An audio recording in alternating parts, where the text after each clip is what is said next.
Good morning.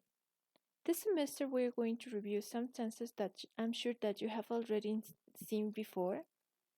And we are going to begin this class with simple present versus present continuous.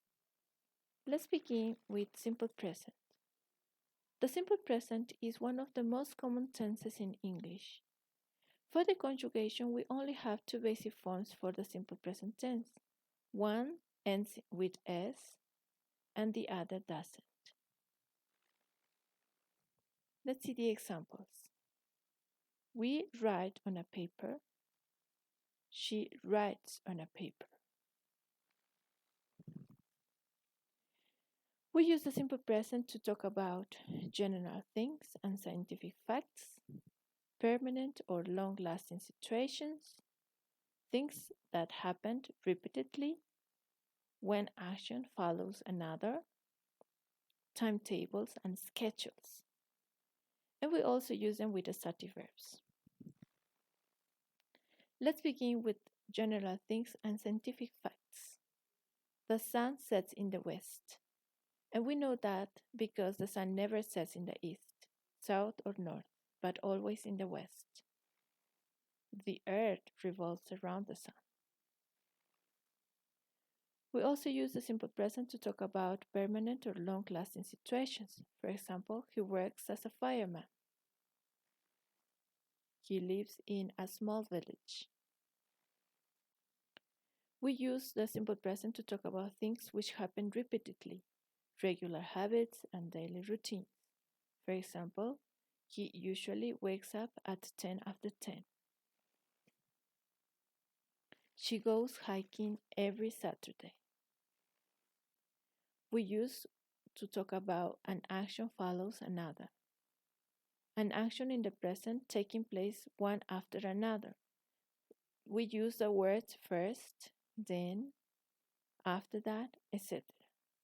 They take their bags and leave.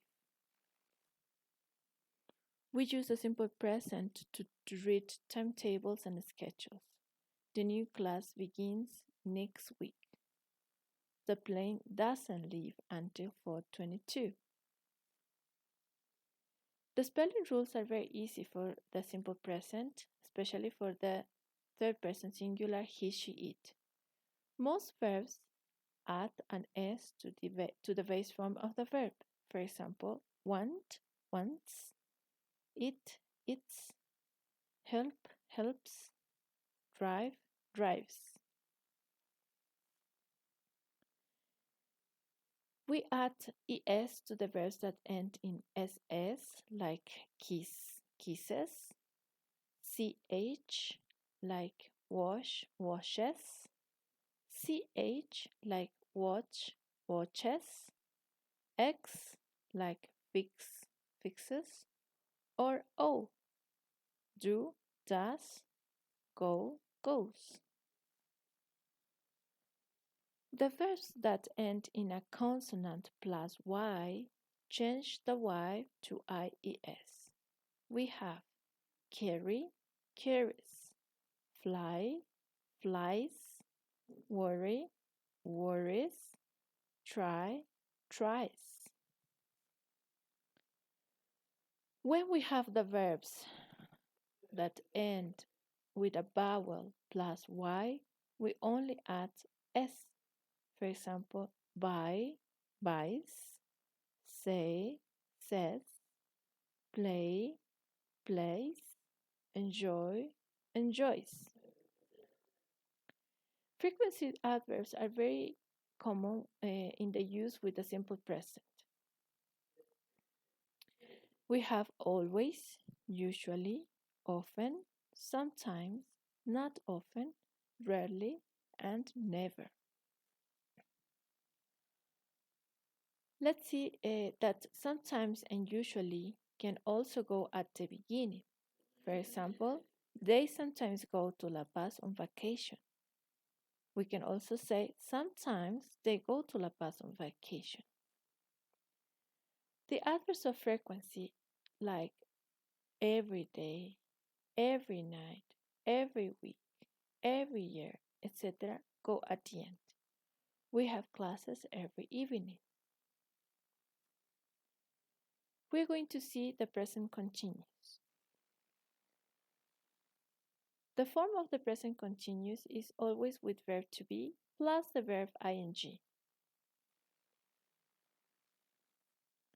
We use the present continuous to talk about something that is in progress now, at this moment, at the moment of speaking.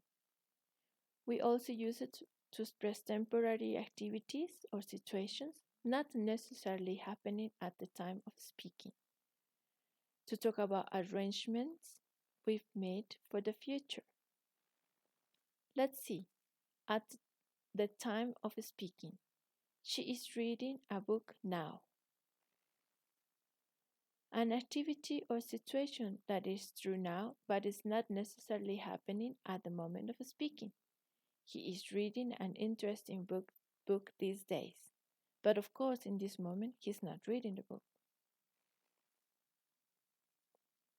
Temporary activity or situation. He is working as a teacher until he can find something better. When we are talking about arrangements for the future, we use we are going to a party tomorrow. The spelling rules for the verbs are very easy too. Most verbs add ing to the base form of the verb. For example, go, going, wear, wearing, visit, visiting, eat, eating. Verbs that end in e drop the e and take ing. For example, take, taking, come, coming, hope, hoping, write, writing. But when the verbs end in double e, don't drop an e. We only add ing at the end. Agreeing, seeing. The verbs that have one syllable with one vowel and one consonant double the last consonant. For example, stop, stopping, double P. Get, getting, double T. Run, running, double N. Jog, jogging, double G. Swim, swimming, double M. But if the final consonant is Y or W, it is not doubled. For example, playing, showing.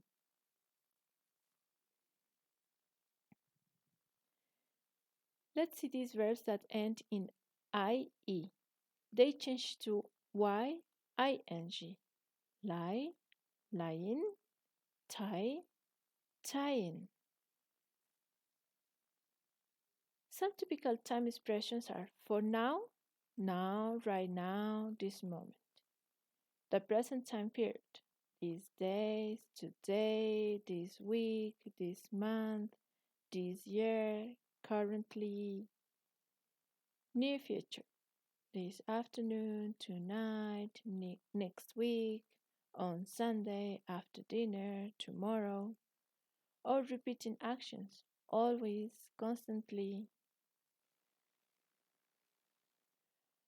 We usually use simple present with stative verbs. Their meanings are related to a state or condition that are facts and not activities. Common non-stative verbs. We have verbs to express emotions and feelings, to show mental states,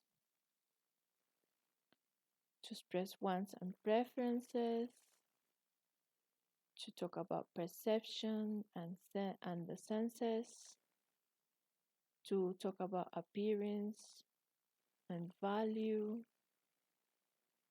to talk about possession and relationship. Now we are going to see the simple present versus the present continuous. Let's begin. We use to talk about permanent or temporary situations. She lives in a small village. Permanent. But temporary, we say she's living in the street now until she can find an apartment. We talk about permanent or limited in time. He works as a fireman, permanent or limited in time. He is working as a farmer this summer. In general or right now. In general, he works as a fireman. Right now, he is climbing now. Daily routine or exception. Daily routine. He usually gets up at 10 past 10. Exception. Today he's getting up at a quarter after 5. Let's summarize. We said that we use the simple present to talk about general things and scientific facts, permanent or long lasting situations, things that happen repeatedly, habits and routines, one action that follows another, timetables and schedules.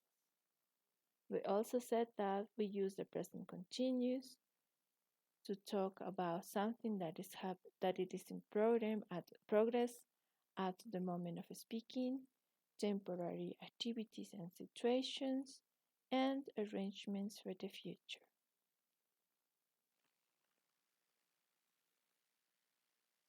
And that's all. I hope you enjoyed this class.